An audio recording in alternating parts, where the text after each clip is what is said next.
नमस्ते म चाहिँ आज चाहिँ एकदम खुसी बन्दीपुरमा आएर किन भन्दा चाहिँ मेरो आई स माई मम भेरी ह्याप्पी के उसले चाहिँ आफ्नो धेरै वर्षपछि मामा माइजू भेटाउनु भयो मामा चाहिँ unfortunately he is no more अस्ति भर्खर बित्नु भयो अनि मेरो एउटा इच्छा मलाई एकदम पुरानो घर एकदम मनपर्छ होइन पुरानो घर अनि हाम्रो मामा माइजूको घर चाहिँ मेरो को पर्नुहुन्छ मलाई थाहा भएन तर म पनि मामा माइजू नै भन्छु मेरो मम्मीको मामा माइजू हो अनि look at this house.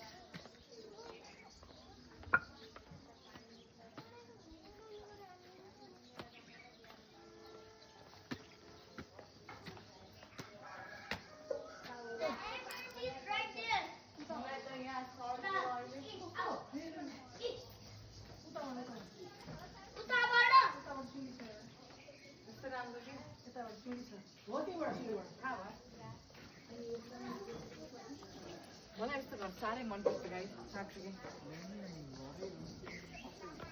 बन्दीपुरमा आफ्नो मामाको घर धेरै वर्षपछि भेटाइयो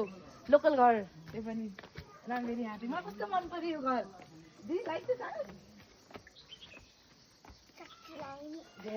मम्मीको धेरै वर्षपछि माइजू भेट भएको भनेको वहीँ हो अनि 80 वर्ष पुगिसक्नु भयो अनि एकदम खुसी होइसिन्छ मलाई नि एकदम खुसी लाग्यो अनि एकदम खुसी एकदम खुसी अनि के कस्तो लाग्यो त हजुरलाई मलाई एकदम भेटेर अब मर्ने बेला भए मान्छेले भान्जी भेट्न पाए पत्तालाई आएको त्यो पनि धर्मको अस्तिले भान्जा भान्जीले पूजा आज पूजा गर्दै केही गर्नु पर्दैन को हुनुहुन्छ मलाई नमस्कार